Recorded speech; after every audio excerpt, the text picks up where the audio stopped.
It's time for crab cakes, O's games, and horse racing. Let's cap the card at Pimlico for Black-Eyed Susan Day.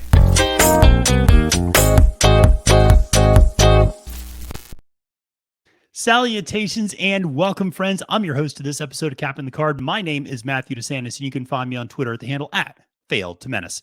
Make sure to press that subscribe button here on Trust the Profits to get all of our great horse racing content as we take you through the Triple Crown and well beyond into the summer, Haskell, Saratoga, into the fall, Pennsylvania Derby, Keeneland Fall Meet, Breeders' Cup. We got you covered from January to December, from New Year's to Christmas. We got you covered 365 days of the year for all of your horse racing content. So make sure to press that subscribe button here on Trust the Profits.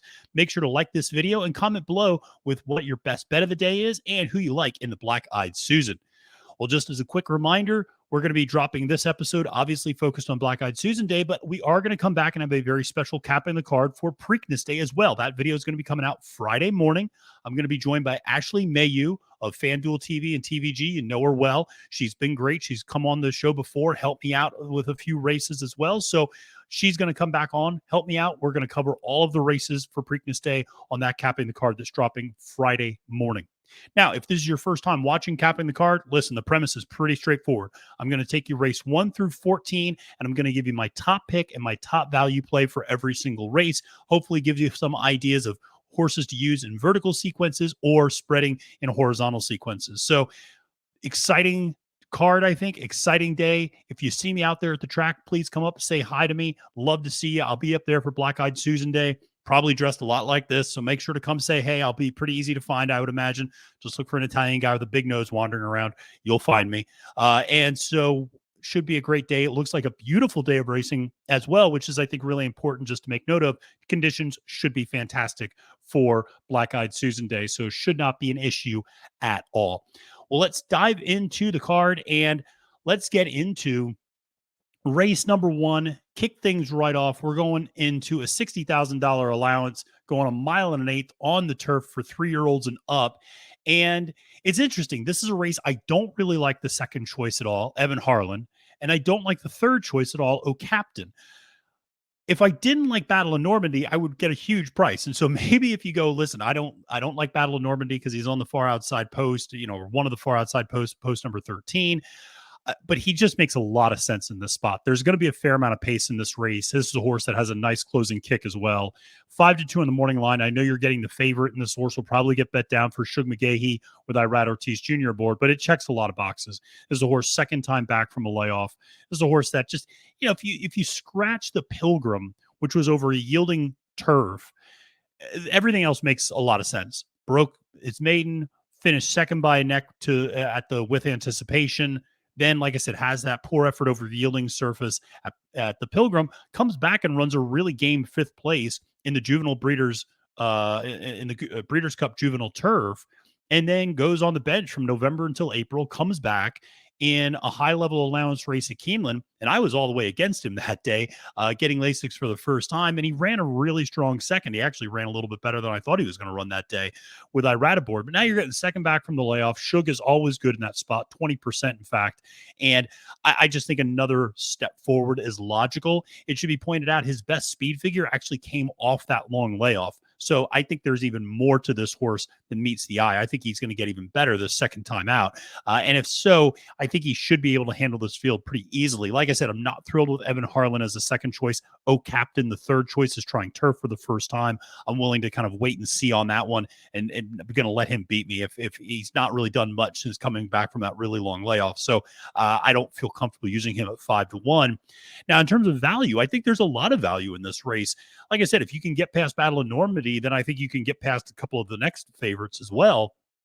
But for me, I really like Crisper on the far outside. I know, for the 14th post, he's going to be breaking from Timonium at this rate, but I think he's got a real shot in this race. He's got a very nice pedigree for turf. And if you scratch the dirt races out of his form, the rest of it makes a lot of sense. This is a really nice turf horse, 5 for 6 in the money on turf with 4 out of 6 in the exacta with a victory as well.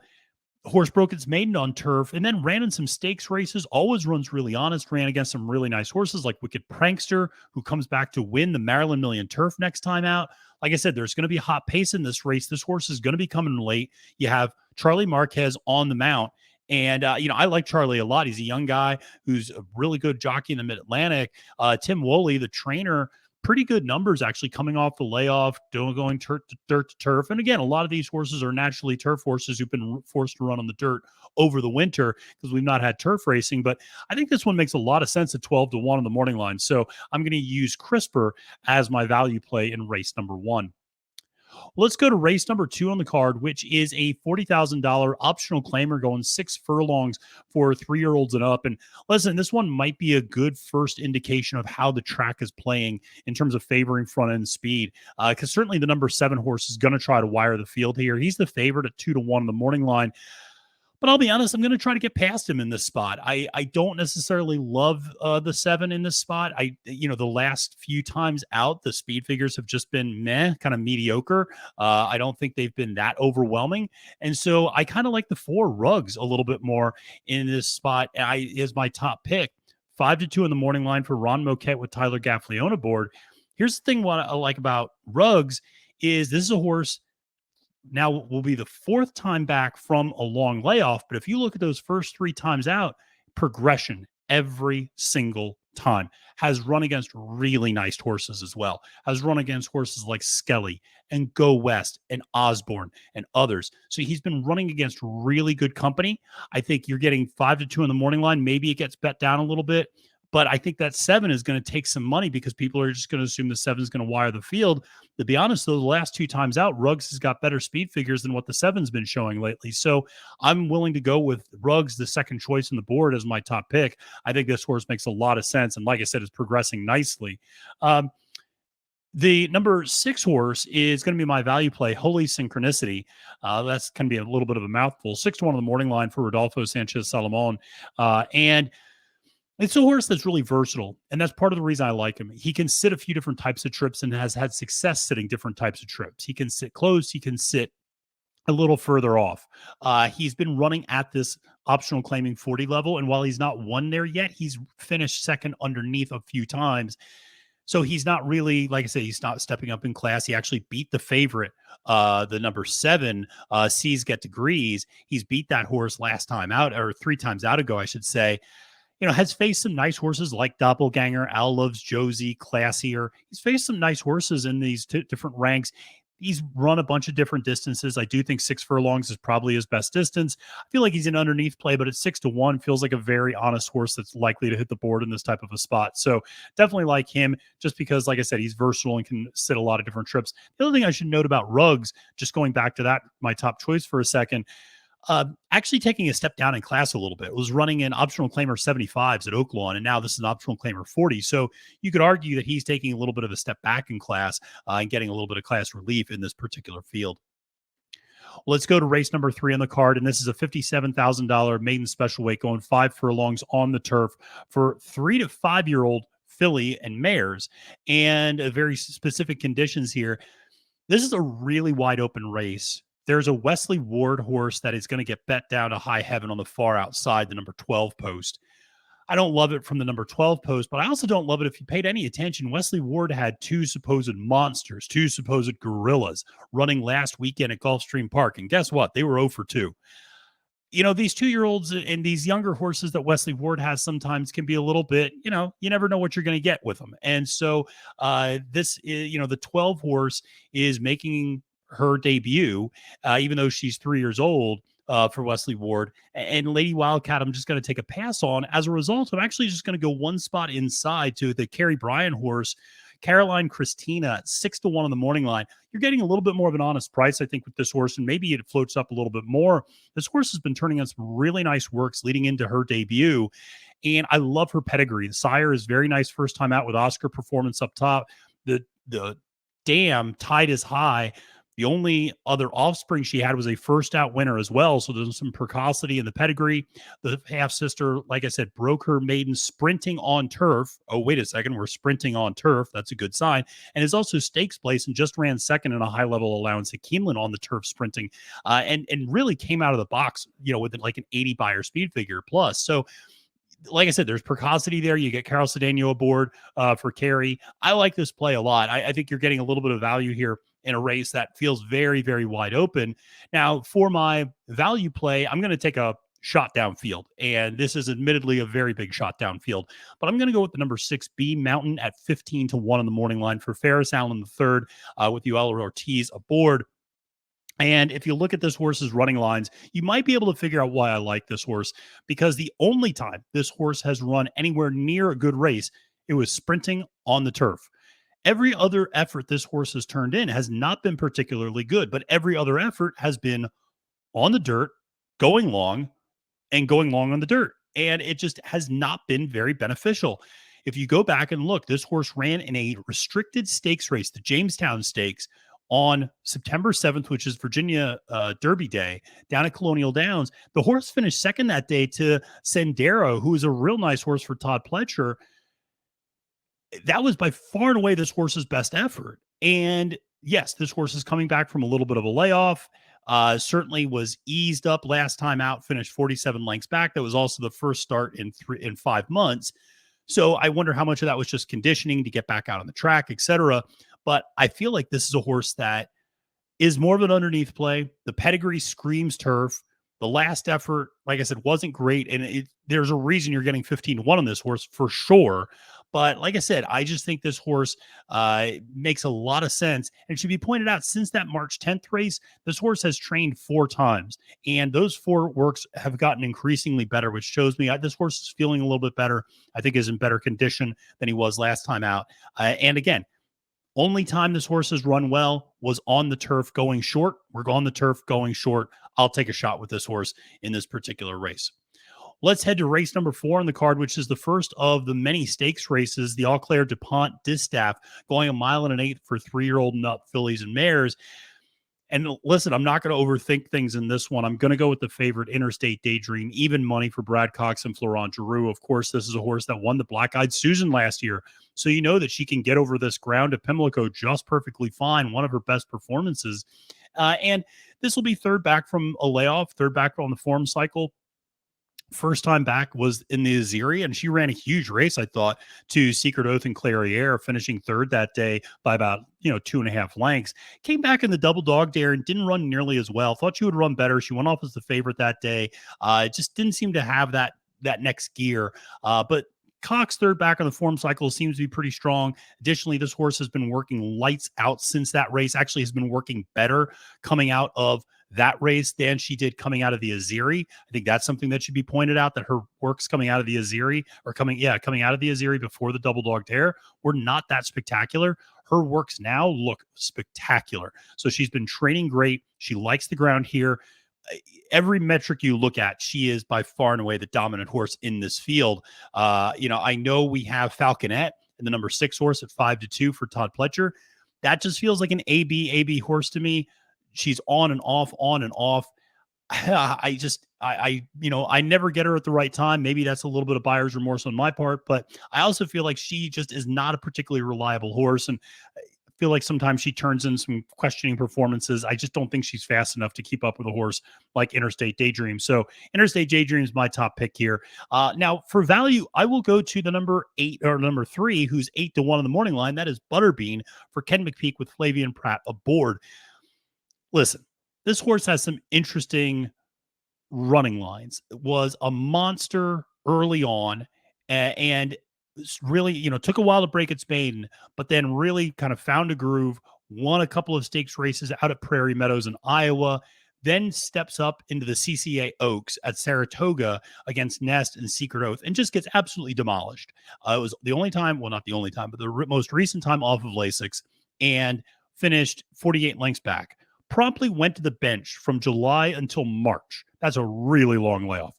Came back and ran second in a $62,000 claimer, optional claimer, and then came back to finish third by 2 lengths to Mage's half sister, actually, Gunning, as well as Coastal Charm in the Dig a Diamond Stakes last time out at Oaklawn Park. That was over a muddy sealed track as well. But you saw a progression from a buyer speed figure. Now this horse gets back on a dry, fast track. This horse is now on Lasix again. I think that makes a big difference, particularly with Ken McPeak. We've talked about this before. His numbers off and on Lasix are night and day. This horse is on Lasix now, 8-1 on the morning line. This horse will come running late and has a nice late kick. I think the extra distance will do this horse well, going a mile and an eighth. 8-1 on the morning line, I'm willing to take a shot because outside of Falconet, I don't really see a whole lot else in this field that scares me. I'm not a complete believer in La Vida, the number one horse for Ignacio Correas. The fourth at 7-2, just a little too short odds for me, obviously. But like I said, Butterbean makes some sense in this field. Well, let's keep moving right along to race number 5 on the card, which is an optional claimer, 40,000 on the turf. And this is for 3-year-olds and up, filly and mares going 5 furlongs. We're going to go back-to-back chalk here, and there's some prices we're going to get to later in the card in particular. But in this one, I do like American Starlet, the number 6 horse for Wesley Ward with Johnny Velasquez aboard. Listen, you can only fade Wesley Ward a little, so many times, right? Here's the thing about Wesley Ward. His numbers off the layoff are just freakishly good. I mean, just freakishly good. We're looking 27% off 180-day layoff. And when you combine that with horses sprinting on the turf, it goes up to 38%. I mean, it's just insane how good he is bringing these horses back from a long layoff and spotting them in the correct places and getting them into a place where they can show their best effort and win. This horse runs really well at 5.5 furlongs. It's had 1 or 2 questionable runs, but if you look, a lot of those questionable runs were either 7 furlongs or it's a race that sent the horse to the bench. And you think, well, something might have gone wrong. And so as a result, if you look at when this horse is healthy and running 5.5 furlongs or 5 furlongs, this horse runs beautifully. So this horse is 5 for 7 in the exacta at this distance. Ward, like I said, incredibly good, coming back from a layoff. Some people might point to the AB form, but like I said, that is more to do with distance and layoffs than it is with anything else, I think. You got Johnny Velasquez aboard in this spot. The May 14th Bullet, 59-4, looks great. This horse is ready to roll. Hasn't run since October 19th, but I think this one's sitting on a big one. So I'm going to go with American Starlet as my top choice. Now, for my value play, I'm going to go to a couple of big names, and I wouldn't be surprised if this horse ends up taking some money. But I'm going to use the Mike Maker and Irad Ortiz Jr. horse, Laugh and Play, at 12-1 on the morning line. This horse had a very interesting last few months. This horse showed a lot of, I think, very nice ability on the turf, sprinting, and going back to some races at Kentucky Downs and Keeneland in last fall. Then goes to the synthetic at Turfway Park. And this horse just isn't a synthetic horse. That's pretty obvious. Doesn't run poorly. Actually gets a win over the surface as well. But just, you could tell the horse doesn't necessarily like the surface. Then comes back April 23rd, or April 7th, I should say, and runs in a turf sprint for the first time in a long time. But here's the thing. That horse, very interestingly, worked 3 days. Did kind of a bullet 3 furlong work 3 days before that April 7th race. That's a little bit unusual. You don't see Maker horses doing that ever. I mean, I went back and kind of looked at a lot of his other horses and this horse as well. I've never seen a work 3 days before the horse races. So it was a little bit interesting. And I wonder how much of this was just conditioning and getting her back on the turf and getting her comfortable with that. Now this horse gets a typical layoff of a little over a month and has had several works since then that are spaced out a little bit better. And listen, I just think this horse makes a lot of sense. Finished second behind American Starlet back in that Keeneland allowance race in October 19th when she was sprinting on the turf. Has Irad Ortiz Jr. aboard? What's not to like about that? You're getting 12-1 on the morning line. I will gladly use that horse as a value play in race number 5. Well, let's move to race number 6, which is a $60,000 allowance race going 6 furlongs on the dirt. And this is for 3-year-old and up fillies and mares. And I'll go, I'll try to fade the favorite here a little bit. And I'm going to use the number 7 horse Liquidator for Linda Albert, 9-2 in the morning line.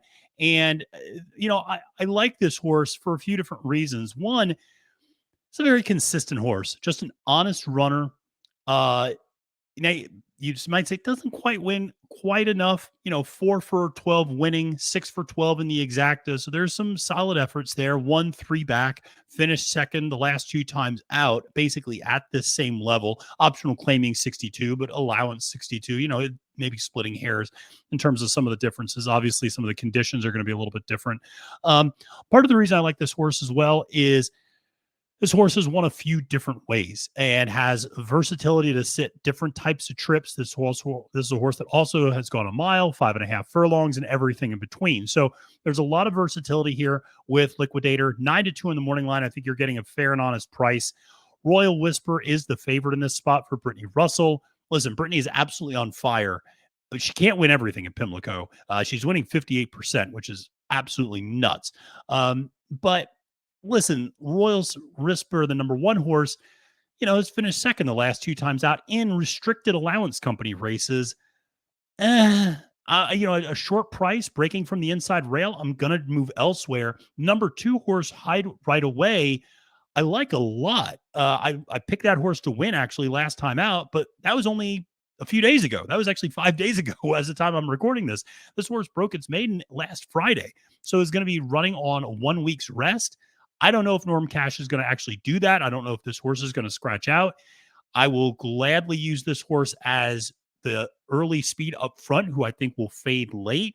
And so like I said, I'm going to kind of go against this horse in this spot, that number 2 as well. And so I'm going to use the number 4 horse and Whistle as my value play. Listen, if you scratch the middle race, this horse is very lightly raced, 3 career races. If you scratch the second race, which was over a sloppy track and a sealed track, everything else makes sense. This horse breaks his maiden very impressively in a maiden claimer, admittedly, steps up into an optional claimer 62 in a race against Liquidator, and just doesn't like the sealed track. Finishes 7th, well back, and just didn't like it and just didn't get off particularly well that day and just was a non-factor. Then comes back next time out. Now we get a dry fast track and we're at the same level. Optional claimer 62. And this horse runs a really competitive third and finishes right behind Liquidator. And so at 10-1 in the morning line for Phil Capuano, I'll take a shot with this horse 10-1. I'll use this horse as a vertical exotics for sure, because like I said, I just don't know about the 2 even being in the race. The 1 on the inside rail has, kind of burned a little bit of money the last 2 times out in restricted allowance races. Now we're in open company allowance races. Like I said, I'll use that for a little bit of value in race number 6. Well, let's move to race number 7, which is a $40,000 optional claimer. And this one is on the turf, going a mile and a 16th for 3-year-olds and up. And listen, we couldn't possibly get through the card without talking about some Graham Motion, who is always a dominant figure here in the Mid-Atlantic. And so we will look at Tulane, his top pick, my top pick, and one of his runners in this race with Manny Franco aboard. And this is one where like I said, I landed on this number 4 horse, which I believe is the second choice on the board. Graham is great at getting horses ready. This horse has solid early speed, but is a really nice closer as well. There's going to be some pace in this race. I like that this horse is going to be well positioned early, though, and can still close. Sometimes when you look at those closers, they're sitting dead last, and that's a lot of work to do in this sort of a large field. This horse can sit 4th or 5th. That's great. And then kick for home. This horse is absolutely coming off a layoff, no doubt about it, but Graham is one of the better trainers at getting these horses ready off a really long layoff, 29% off the long layoff with a 384 ROI. That's not a bad deal. Just flat betting that is going to be a very profitable venture for you. This horse is 4 for 4 in the money at this distance with 2 wins. Like I said, I think Tulane makes a lot of sense here, going a mile and a 16th on the turf. Like I said, we'll get the right trip. The speed figures are incredibly consistent. This horse kind of delivers every single time out. Doesn't really turn in many bad efforts. And I think that's what you're looking for out of this level of horse at this level of race. Now, from a value standpoint, I'm going to go to the far outside, the number 14 post, and this is Encouraged, 12-1 for Ken McPeak with Flavian Pratt aboard. Obviously, some trusted connections here. A couple of things I like. One, second time back from a long layoff. went from October 21st till April 23rd without racing, came back in that April 23rd race, and actually recorded the horse's second best speed figure to date. And I thought that was always a good sign for me when horses record a nice speed figure off a long layoff, because to me that indicates there's even more potential for growth next time out. Now we're going from David Cohen to Flavian Pratibord. No disrespect to David Cohen, but this is a little bit of a jockey upgrade, I would imagine. If they can get around the trip, which is always a challenge from that 14th post, this horse again makes a lot of sense. The numbers fit there. This horse can sit a few different trips. You look at how this horse has sat before. It sat from well far back. It sat a little bit closer. Should be sitting mid-pack. It has enough speed to be in the mix early. That's the most important thing. From that far outside post, this horse has the ability to cross and clear some horses, not get stuck too far wide, I think. And I think this makes a lot of play second back from a layoff. I think you're going to see the best effort from Encourage on Friday. Let's move to race number 8 on the card, and we're getting to the back half of the card now. We're going to an optional claimer, 62,000. And this is going 6 furlongs for 3-year-olds. And we're going to go back to a rather chalky top choice here. Fort Warren, 7-5. I can only keep Brittany Russell off my top picks for so long. As I mentioned, the woman is winning 58% of her races at Pimlico. She and Sheldon have teamed up. Sheldon is winning, believe it or not, 67% of his mounts at Pimlico thus far. So anything Sheldon Russell rides, you probably want to pay attention to. This is a horse that is breaking from the inside post. Now, it says number 2, but there's a coupled entry at the 1 and 1A. The number 2, Fort Warren, will be breaking from the far inside post. I don't think that's a major concern for Fort Warren. This is a horse that has very good speed. Obviously, used to be a Bob Baffert horse, got transferred to Brittany's barn when the Churchill ban kind of went into effect. And this was a horse that maybe had some considerations at one point of being a Derby horse. Curlin up top, Bernardini mare underneath. There's some things to like, certainly from pedigree, to which might suggest this horse would want even more distance, but it's coming off a little bit of a layoff. Last ran in the San Vicente and finished 3rd that day. Listen, lost to Having a Meltdown in Faustin, and lost handily to those two, but those two would be 1-9 in this field. So is getting Lasix for the first time as well. Brittany off a long layoff and Brittany off the trainer change. I mean, again, just obscene numbers. I mean, you're looking 31% winning first time off the trainer change, 36% off the layoff, 41% with horses getting Lasix for the first time. And this horse, it's just hard to imagine this horse does not fire against this level of field. And it's hard to imagine Brittany does not get a win on Black Eyed Susan Day. I think Fort Warren feels like the biggest slam dunk for her on this particular card for Friday. Now, in terms of my value, I am going to go with Heldish, the number 3 horse at 10-1 from Mike Maker. I think this is another kind of interesting horse. It's a Maker Ortiz Jr. horse that you're getting a little bit of a price on. There was a couple of those on this card. 10-1. This is a horse that, like I said, runs pretty well, runs competitively to a horse like Johnny's from Albany, who's the second choice in this field before. This used to be a horse that was in Brittany Russell's barn, actually went to Maker's barn, took a little bit of a step back, but has improved now the last couple of times out. I think 6 furlongs is the right distance. They ran this horse at 7 furlongs a couple of times. You saw this horse tire that last furlong. Now you're getting back on a dry, fast track as well. I think there's progression, 3rd back on the form cycle. And the other thing is, depending on what you're looking at, I've started to use Optics Plot a little bit, which kind of plots pace dynamics in every race. This horse is one that they really like in that sort of a spot. They think this is a horse that will be forwardly placed, but has the sort of ability to hold on late and still run pretty well. So I think that the horse makes a ton of sense. Listen, Johnny's from Albany is the second choice, 5-2, getting Lasix for the first time, is coming back from a really long layoff as well. I just don't know if I can trust this horse running against restricted company the last couple of times out. Has run well, but has not won at this optional claiming 62 level before. I have a feeling this horse might tire a little bit coming back from the layoff, so we'll see. But like I said, I'll go 2-3 here as my top pick and value play in race number 8. Let's move to race number 9, which is the very one, stakes. And this starts kind of a stakes schedule on the rest of the card. And then we're going 5 furlongs on the turf for 3-year-olds and up that are fillies and mares. And I will use a Wesley Ward horse on the far outside, which is Her World, an Irish horse, 7-2 on the morning line. Now, There's a horse right to her inside another Wesley Ward horse, Spicy Marge. Now, here's the thing. We talk a lot about, and I just spend a lot of time talking about looking at trainer stats coming off a layoff, trainers that are good at getting horses ready off the layoff. Listen, Wesley Ward's one of the best at getting horses ready off the layoff. We talked about this.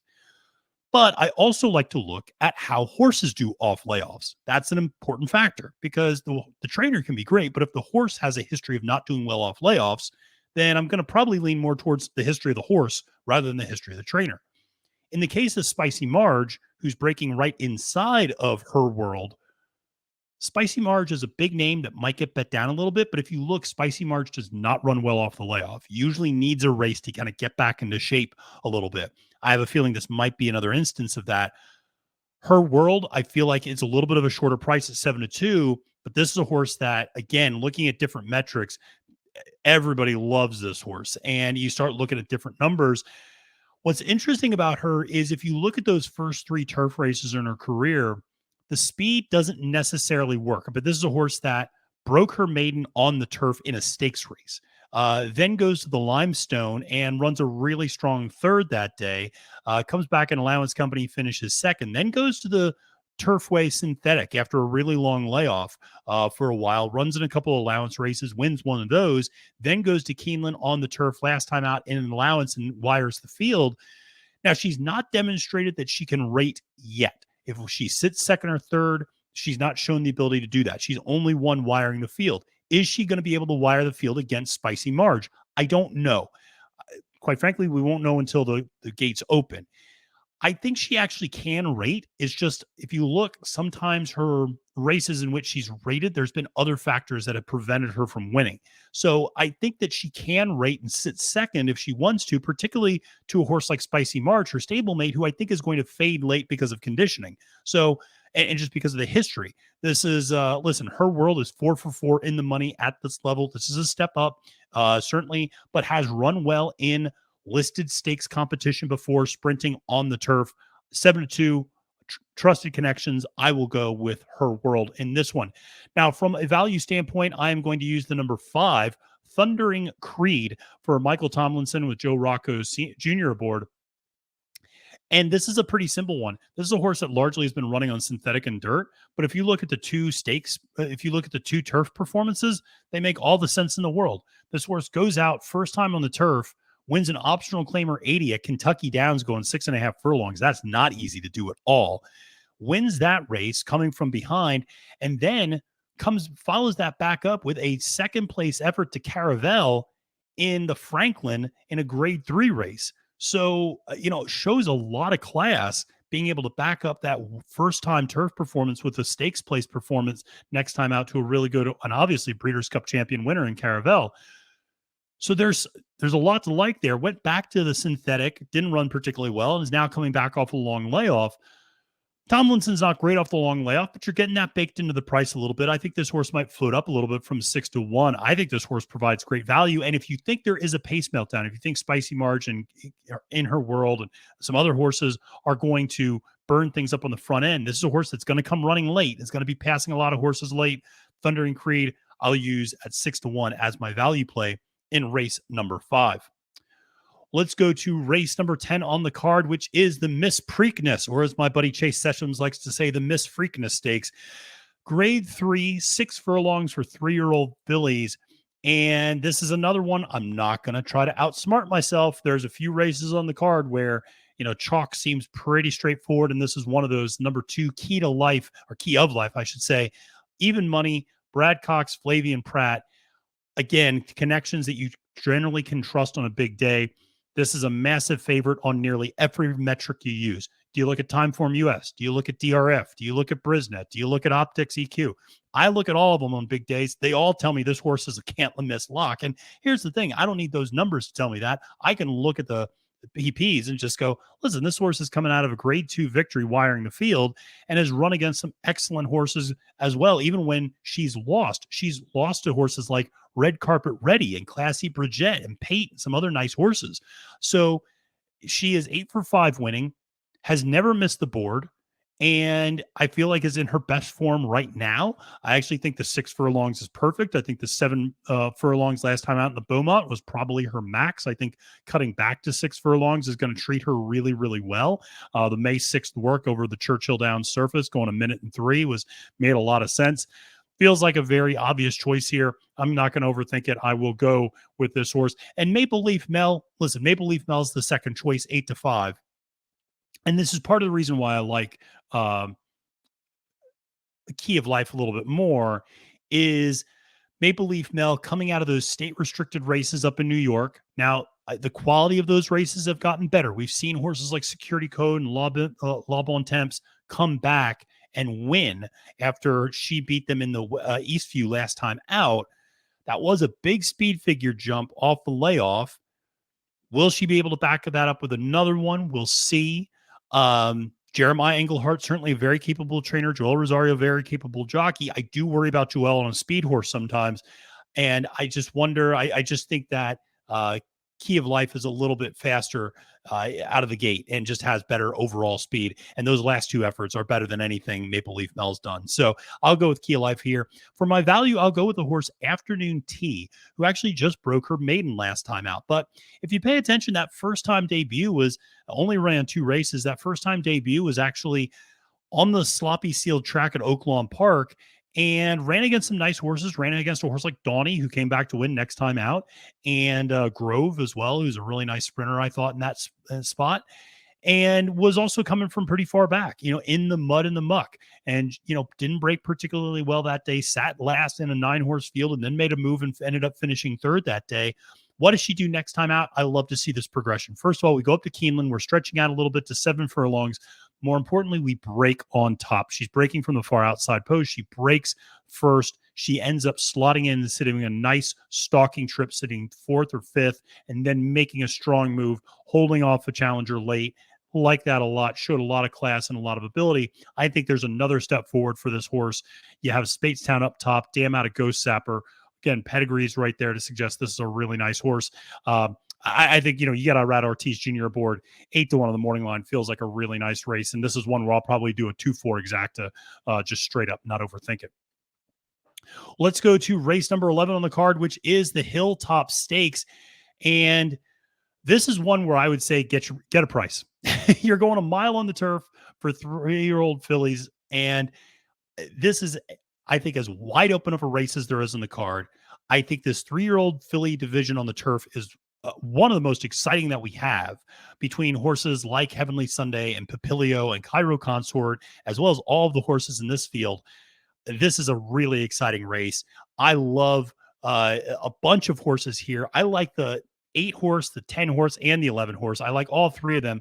I know I don't have the 8 up here, but the 8 makes a ton of sense, I think, as well. I wouldn't talk anybody off to the 8-horse up and down. 6-1 on the morning line for Chad Brown. This is a horse that took a step forward after a long layoff, having last run at Saratoga, and then comes out at Keeneland and wins a $100,000 maiden special weight. I think that horse is sitting on a big effort. Got Manny Franco aboard now. I am going to try to fade some of the favorites here. I'm going to try to fade the Breathe Away, the favorite in this one, 2-1 on the morning line, the inside rail. I worry about the inside rail a little bit. This is a horse that does not have great early speed and will be sitting dead last. I think we'll be, just getting shuffled back, maybe give herself too much to do. This is a really big field, 12-horse field. So I just don't know if this horse gives itself too much to do in this particular spot, and what the idea is with Rosario aboard, breaking from the inside rail. That last time out certainly was impressive. Sometimes I do worry about those Gulfstream Park horses coming up from Gulfstream Park to the Mid-Atlantic. The turf is just a little bit different in those dynamics, and so willing to maybe try to play against this one. Aunt Shirley, the Todd Pletcher horse, that's the second choice in the board, number 2, also going to kind of play against this one. Interestingly enough, Pletcher actually doesn't have really great numbers in turf stakes races with horses getting Lasix for the first time. Decent little sample size, but only has 1 win in those races fitting those conditions. This is a horse coming off a 5th place effort. I have a feeling this is a horse that might just, give way down the stretch a little bit, especially going the longest distance of her career. So as a result, I'm going to use Well Into, who's 3rd choice on the board for Jonathan Thomas. Louis Saez aboard. This horse coming back from a 4th place effort in the Appalachian last time out. losing to Papilio, losing to Cairo Consort, losing to Heavenly Sunday, who we saw come back and win a big-time stakes race on the Churchill Downs undercard over Derby weekend. So definitely that race has come back very live. Now you're getting Luis Saez aboard. That's always, I mean, just about always a jockey upgrade over who you had last time. This horse will be breaking, from the far outside, but has a lot of speed, should be able to cross and clear. Certainly the number of 10 horse, who is my value play in this one, the after 8 at 12 to 1 on the morning line for Arnaud Delacroix with Jorge Ruiz aboard. This is a horse that also has a ton of early speed. These two, I'd imagine, are going to cross and clear and be sitting. I'd imagine after 8 is going to be sitting up front. Well into, I think it will probably be sitting third or fourth. But after 8, 12 to 1, I love the value you're getting on this horse. Wired the field last time out. Granted, it was, Keeneland $93,000 allowance or $93,000 maiden special weight. Here's what I like about this horse. Huge perk up off of a layoff. Hadn't run since August of 22. Comes back and runs in April, last month at Keeneland. Runs a huge effort for Delacroix. And with Flavian Pratt aboard, listen, you're getting a jockey change, obviously, to Ruiz. Pratt's going to another mount, but I think this horse has ability. This horse is going to be controlling speed. We'll see how this all plays out, but this horse should absolutely like the distance, and one with style, one in hand, was able to pull away easily and kind of hide from the rest of this field and just get the jump. This horse has absolutely superior early speed to everybody else in this field. And here's the thing, the late pace speed figures don't drop off they don't drop off the cliff the way that they do sometimes for early speed horses. This is a horse that can sustain that effort for a mile. I like after 8, 12 to 1 on the morning line. Going to give you some great value. Well, let's go to the number 12 race on the card, which is the Grade 3 Pimlico Special. And there are some races where, folks, I just look at who's running and I go, that's my boy. And that is Law Professor. Law Professor is one of my favorite horses in training right now, and that is running. He's just super honest. He runs different distances. He can run on the turf. He can run on the dirt. My friend Barry Spears still thinks he's a better turf horse than he is a dirt horse. I probably don't disagree with him either. But this is a horse 5 to 2, second choice to Rattle and Roll. Listen, Rattle and Roll makes a ton of sense. He's a great horse. He's got wonderful late speed for Ken McPeak, who we just saw pull a big upset with Smile Happy a couple of weeks ago. Here's the thing, though. There is almost no pace in this race. There is no speed. Law Professor represents that speed. I think he just gets out and wires the field. I think when you look at dirt routing at Pimlico on big weekends, it tends to be a speed favoring track. I like horses that are going to be forwardly placed. I think Law Professor is going to be sitting there in a really nice position, being able to set his own fractions and being able to run his own race. When you let Manny Franco get on a horse that is a front runner and get him out and let Manny be aggressive, that's when I think he's at his best. You look at that effort 2 races ago at the Razorback, that's a big time race. Last Samurai comes back to win next time out. West Willpower comes back to win next time out in big spots. Law Professor comes back to win next time out in the Excelsior at Aqueduct. I know some people are saying, oh, well, he's just an Aqueduct. Listen, he's run huge races out west. He's run big races in the Midwest. He's run big races up in the Northeast. He can travel, folks. He can travel all over. Atris, I think, is a trainer that can run a little hot cold, but he's winning 26% on the year. And the other thing is he's got a lot of experience off Lasix. Law Professor does. He's not a horse that needs Lasix. There's a lot of horses in this race that you look at their running lines and it drops off pretty precipitously when they go off Lasix, or they've never gone off Lasix before. So I like Law Professor as my top choice because I just don't know if Rattle and Roll is going to be able to close on this type of a track. Now, my value play, I'm going to go to the number 3 Clapton at 6 to 1 the morning line for Juan Alvarado with Ishmael Jaramillo aboard. First of all, I love the pedigree on Clapton. Nobody talks about this. Brethren is actually like a super viable sire for long distance running. Actually has, I think, 5 of 9 efforts from his progeny hitting the board at 1.25 miles or higher. So the longer the distance, the better his progeny tend to do. I think Clapton continuing to stretch out to 1 mile and 3/16 won't be an issue at all. I think the pedigree is absolutely there. The dam's out of a Fleet Alex. Again, this is a horse that should like to run for days and has run well off of Lasix before. Another thing that's important, won the Grade 3 Ghost Sapper last time out off of Lasix, over Connor, over Surly Furious, over a nice field there. Here's the other thing I like about Clapton. Yes, he's going to want pace to run into late. Absolutely. He's got a nice late speed figures. But if you look at his effort in the Ghost Sapper last time, he sat third in that race. He sat a length and a half off the pace. he's very capable of sitting closer to the pace than I think people give him credit for. He's not a horse that needs to close from the clouds. If he can come in and sit a more of a mid-pack trip, or sitting even third or fourth and a length or two off of a Law Professor, I think Clapton's got a big shot in this race. Like him to run a big one here, coming off of that big effort in the Grade 3 Ghost Sapper. Well, let's go to the Black Eyed Susan, which is the big race on the card, Grade 2, and a second leg of the filly Triple Crown. Of course, none of the fillies that ran in the Kentucky Oaks are coming back to run in the Black Eyed Susan. It's usually uncommon for that to happen, but we may have the best filly in the country running in this race because of the suspension of Bob Baffert from Churchill Downs. Because Baffert was never allowed to enter any of his horses at Churchill Downs over the last 2 years, Faiza, who never changed barns and always remained with Bob Baffert, was unable to run in the Kentucky Oaks and unable to earn Kentucky Oaks points. That said, she has done absolutely nothing wrong. She is a perfect 5 for 5. And here's the thing, folks. She's continued to get better. I know the competition out west in this division is not particularly strong. A horse like And Tell Me No Lies, who she's beaten the last few times out, came to run a kind of pretty mediocre race, actually pretty poor race, I would say, in the Kentucky Oaks. Here's the thing, though. She's been blowing And Tell Me No Lies out. It's not as if she's been losing to that or, facing that horse and, just beating that horse by a nose.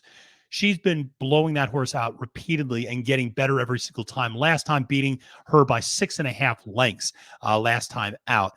Faiza is a really good horse. You listen to the quotes from Baffert. He feels really confident in this one. You get Flavian and Pratt aboard. Faiza just makes a ton of sense here in this field. There are a lot of horses that like to present front end speed. But again, I think that Faiza can just sit so many different types of trips. She's super versatile. She can come from well back and make a huge run. She can sit close to the pace and make a run late. She's just got, like I said, improving speed figures. I think she's the real deal. She wins this one, 7-5 on the morning line. The other thing we should point out is there's a lot of speculation that both Todd Pletcher horses are going to scratch from this race. That both Frosty O'Toole, the number 5 horse, as well as Miracle, the number 6 horse, will be scratching from the race. That obviously makes the race a little bit smaller. Faiza, who is breaking from the number 9 post, she will still be number 9 on her saddle cloth and her number, but she'll be breaking from essentially the number 7 post as a result of Miracle and Frosty O'Toole scratching. So she'll be closer to the inside than maybe it looks on the PPs. Listen, the Cox horse, Merlaza, I think makes a lot of sense. Merlaza is a horse I really like a lot. I think the speed figures maybe don't like Merlaza as much as others, but she's an interesting one. People are always going to go nuts over Hoosier Filly, who did have a procedure done to kind of clear her breathing ways in her throat and esophagus over the last month. It's a similar procedure that Pretty Mischievous had, somebody pointed out, and Pretty Mischievous obviously goes on to win the Kentucky Oaks. She's been running against great competition down there at the fairgrounds, 10-1. I'm not going to use her as my value just because I need to see her actually turn around and run a good race before I use her. As a result, my value play in this one is going to be the number 1 Sacred Wish, 10-1 on the morning line for George Weaver with for Johnny Velazquez aboard. I really like this horse. This is a horse that has flash speed in her maiden, and I love the progression she made. Going from sprinting at Oaklawn Park and then stretching out to 1.16 miles in the Gulfstream Park Oaks. That was only her 3rd career race, and she was coming off a state restricted effort and a restricted maiden special weight effort, and steps up immediately to a Grade 2 and runs a really huge second despite a super wide trip the whole way around. This horse has gate speed. I think Velasquez will get that out of her, breaking from the inside rail. I think she sits a nice trip. This is a filly that I think has a ton of ability. The pedigree absolutely suggests she can get the distance and will like more distance. Not this time up top. Indian Charlie Dam underneath. I just think there's a lot to like here on the morning line value at 10-1 for Sacred Wish. I do think underneath this is a very wide open field. Hoosier Filly maybe runs big. Merlaza certainly makes sense comparative. I know some people like Balpool even at 8-1 is a horse I looked at. I know a lot of people really love Taxed. Certainly a great story. Ran behind Wet Paint a bunch in that Oaklawn circuit. But I'm going to go with Faiza and Sacred Wish as my top 2. Well, let's close out the card with a $45,000 maiden claimer going 5 furlongs on the turf. It wouldn't be a day of capping the card without a $45,000 maiden claimer. And so we are going to hit that one up there in the last race of the day. And this is for 3 to 5 year olds. And the favorite in this race is the number 10. And that's a horse that is getting a makeover package. Hasn't run since June of last year. This is, again, a Brittany Russell horse, so huge percentage in terms of a winner. But this is a horse coming out of J.K. Sweezy's barn. Hasn't run since June. Getting blinkers on. Has been recently gelded. It's getting the makeover package. It's also getting dropped down in class from maiden special weight to maiden claimer. Listen, S. Muffin, the number 10 horse who's the favorite at 7-5. I like all of those things typically in a maiden claimer. I just don't like it as the favorite. I just don't like 7-5 on a horse that's getting a makeover package and just kind of you're throwing the kitchen sink at this horse to see if something works. I'll kind of bypass that. I like makeover packages. Don't get me wrong. I'm a sucker for them, and we'll talk about one in a second. But I want more of a price. If I'm gonna see a makeover package, first time Lasix, gelding, dropping in class, all those sorts of things, blinkers coming on or off, at least give me 10-1, give me 15-1, give me something I can work with. As a result, I'm going to use the number 6, Certain, as my top choice for trainer Richard Hendricks. This is a horse that had been in Jack Sisterson's barn. And interestingly enough, Hendricks has really good numbers with first time out in a new barn and dropping in class, well over 20% win rate with a really strong ROI. A small barn, but winning connections on the year, has won 35% of his entries. He knows how to spot horses. Gets Tyler Gaffney on aboard here. Tyler actually rode this horse for Jack Sisterson last time out in March at Gulfstream Park. So I think that says something that Tyler stays on this horse, even though we're going to a different connection.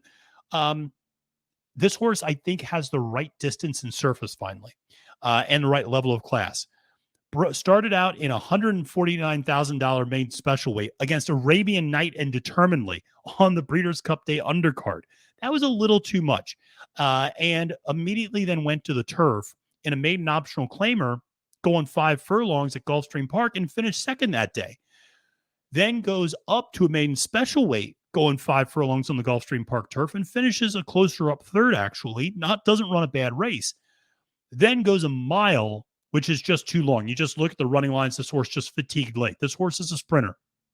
Now we get back to sprinting on the turf at the maiden claiming level.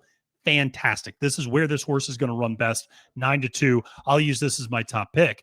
Now for my value play, I'll go with the number 9 horse, Theo Loves a Winner. 15-1 on the morning line. This horse is getting a makeover package. First time Lasix, first time gelding, coming off a layoff for Susan Coney, who is really good at getting them ready off the bench and has some really strong numbers in terms of dropping down in class from maiden special weight to maiden claimers.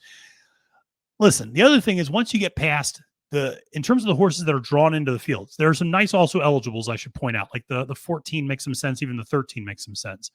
But if you're looking at the horses in the field, the 9 horse makes there's not a lot else in this race. The 9 horse actually stacks up a halfway decent.